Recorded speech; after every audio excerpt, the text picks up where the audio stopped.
Now, this decision tonight has raised many questions beyond the actions of an individual company.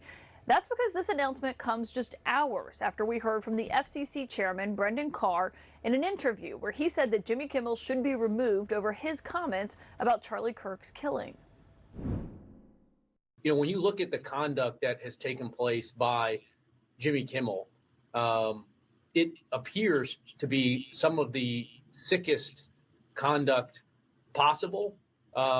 As you've indicated, there are avenues here for the FCC. So there are some ways in which I need to be a little bit careful, because we could be called ultimately to be a judge on some of these claims that come up. Look, there's calls for Kimmel to be fired. I think you could certainly see a path forward for suspension over this. And again, the FCC is going to have remedies that we could look at.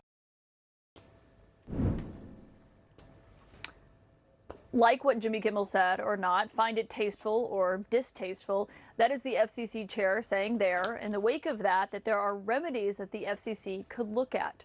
One thing that's important to note here as we look at this is how Kimmel's departure from the airwaves has been a goal for President Trump's for quite some time, long before the comments that he made about Charlie Kirk and how Trump was responding to his death. Trump himself has said more than once that he wanted Jimmy Kimmel off the air. On July 29th, this is what he wrote after CBS announced it was canceling Stephen Colbert's late night show. The president said he believed that Jimmy Kimmel would be next. And he said this from the White House just in August. Colbert has no talent. I mean, I could take anybody here. I could go outside on the beautiful streets and pick up a couple of people that do just as well or better. They get higher ratings than he did. He's got no talent. Fallon has no talent. Kimmel has no talent. They're next. They're going to be going. I hear they're going to be going.